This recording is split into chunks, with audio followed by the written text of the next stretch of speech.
This story starts with a headline that spreads every single day online. CBI major update. New Iraqi Dinar and Vietnamese Dong rates revealed. Millions of people have seen a headline exactly like this one. Some of them believed it changed their life forever. Some of them are still waiting for that moment to come. But here's the question almost nobody stops to ask. Where does this news actually come from? Who confirms it? And why does it keep repeating year after year, decade after decade, without ever fully happening the way it's promised? By the end of this video, you will understand exactly how this claim works, why it spreads so easily, and what the real evidence says. Not opinions, not guesses, just a clear, honest look at the facts. Because this isn't just a story about currency. It's a story about hope, patience, and how easily both can be used against us. Let's go back to where this all began. The idea of an Iraqi dinar revaluation isn't new. It traces back to the early 2000s, after the fall of Saddam Hussein's government in 2003. At that time, Iraq's economy was in chaos. The old currency had been devalued for years, partly because of counterfeit bills produced during the previous regime.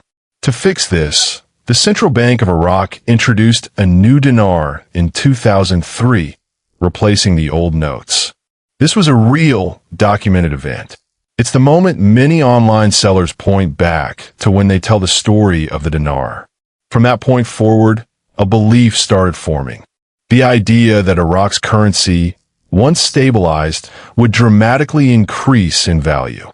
Some described it as a revaluation, often shortened online to RV. Others linked it to Iraq's oil reserves, suggesting the country's wealth would eventually be reflected in its currency value. It sounded logical on the surface. A country rebuilding itself, sitting on oil wealth, adopting a new currency. Why wouldn't the value eventually rise? But logic and financial reality don't always move at the same speed. And that gap is exactly where this story becomes more complicated. So how does this claim actually work in practice? And how did an entire industry form around it? Here's what typically happens. Currency dealers, often operating online, sell Iraqi dinar and Vietnamese dong directly to everyday buyers. The pitch is simple. Buy the currency now while it's cheap. Hold on to it. And wait for an announced revaluation that will multiply its value overnight. Some sellers attach urgency to this. Phrases like the update is coming soon, or insiders are confirming a new rate, are common. Numbers are sometimes mentioned, like a dinar suddenly being worth several dollars instead of a fraction of a cent. Now, here is something important to understand. Currencies absolutely can change in value. That's a real part of global finance. Exchange rates shift based on inflation, trade, monetary policy, and economic stability. Nobody is denying that currencies fluctuate. The issue isn't whether currency values can move.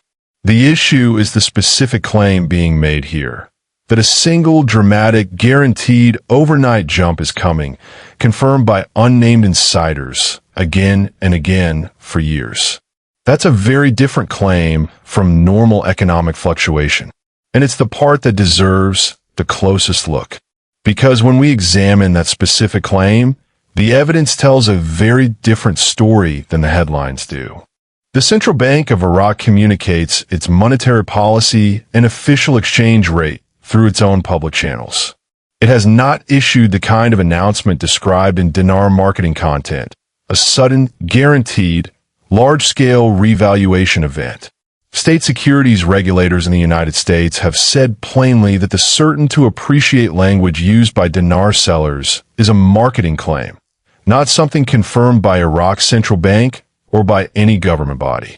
The Iraqi dinar is also not widely traded on major global currency exchanges the way currencies like the US dollar, euro, or Japanese yen are. Because no open, liquid exchange exists for it, sellers are largely free to set their own buy and sell prices, rather than those prices being set by an active global market. This is one of the specific concerns raised by Washington State's Department of Financial Institutions in its consumer alert on dinar currency exchange offers. And here's something worth sitting with for a moment. This exact prediction, a huge dinar revaluation just around the corner, has been circulating online since at least the mid-2000s. The Texas State Securities Board has described the dinar scheme as surprisingly long-lived, noting that it has given regulators years to study and warn about it. That's not months. That's not one bad prediction. That's roughly 2 decades of the same promise being repeated, updated, and recirculated. If something has been promised as imminent for 20 years, that pattern itself is data. It tells us something about the claim. So if the evidence doesn't support it, why does this story keep spreading? To understand that, we have to follow the money, not from the currency itself, but from the industry built around it. This is where things shift from a currency story to a marketing story. Selling foreign currency to everyday buyers can be profitable, especially when that currency is purchased far above typical market exchange rates. In one federal case investigated by the FBI and prosecuted by the Department of Justice, buyers purchased dinar through a company called the BH Group, which charged an average markup of about 20% above the rate it paid, according to prosecutors, as part of a scheme that authorities said took in roughly $24 million from investors before it collapsed. Beyond direct currency sales, there's a second layer. Content. Videos, live streams, and social media posts discussing updates, leaks, and insider information generate views, engagement, and ad revenue. Some creators also promote affiliate links to currency dealers within this content. This creates a self-sustaining cycle. Anticipation drives views. Views drive engagement. Engagement drives more content. And more content drives more anticipation. The cycle doesn't require the prediction to come true. It only requires people to keep watching and keep hoping. This isn't necessarily proof of bad intent from every single person involved. Some creators may genuinely believe the claims they share. But intent aside, the pattern is measurable. Uncertainty and hope, when repeated consistently, can become a business model on their own. And that business model exists inside a much bigger picture, one involving official warnings and real financial consequences. Multiple government and financial regulatory bodies have issued public warnings about currency speculation schemes involving low-value foreign currencies marketed as guaranteed high-return investments. The U.S. Securities and Exchange Commission has brought enforcement actions against individuals running dinar-related investment schemes. In one case, the SEC filed a complaint against a Utah man, Joshua J. Hansen, who prosecutors say told investors between 2009 and 2016 that he had special access to invest in Iraqi dinar and oil contracts, and collected money from dozens of investors with promises of extraordinary returns. Hansen later pleaded guilty to related criminal charges. In a separate case, the FBI and IRS investigated a company called Sterling Currency Group, which also did business as dinar banker. In October 2018, 3 men connected to that company, Tyson Rame, James Shaw, and Frank Bell, were convicted of conspiracy to commit mail and wire fraud in connection with dinar sales, with Rame and Bell also convicted of making false statements to federal agents. State regulators have issued similar warnings. The Alabama Securities Commission has described the Iraqi dinar investment opportunity as a scheme that has existed for more than a decade, and its director has stated that dealers selling dinar as an investment are often not properly registered to do so, and that promising guaranteed future performance on any investment is against the law. The Texas State Securities Board and Washington State's Department of Financial Institutions have issued comparable consumer alerts. These warnings generally highlight a few consistent red flags. Promises of guaranteed dramatic returns. Reliance on unnamed insider sources. Urgency to buy before a supposed deadline. and a lack of verifiable, official confirmation from the actual central bank or government involved. It's worth being precise here. This video is not claiming every single dinar or dong seller is operating illegally, and it is not naming or attacking any individual creator or channel discussing this topic today. What we can say, based on the enforcement actions and regulatory alerts above, is that the pattern described in official warnings closely resembles the pattern seen in dinar and dong revaluation marketing more broadly. That distinction matters. We're not here to accuse individuals. We're here to compare a documented pattern to the warnings designed to help people recognize it.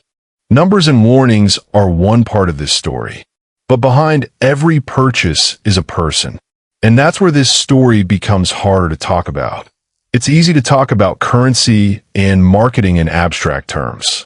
Percentages, exchange rates, regulations.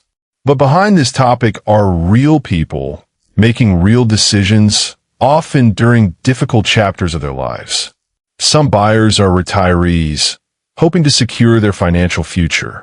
Some are people going through financial hardship, searching for a way out. Others are simply curious, drawn in by a headline promising sudden, easy change.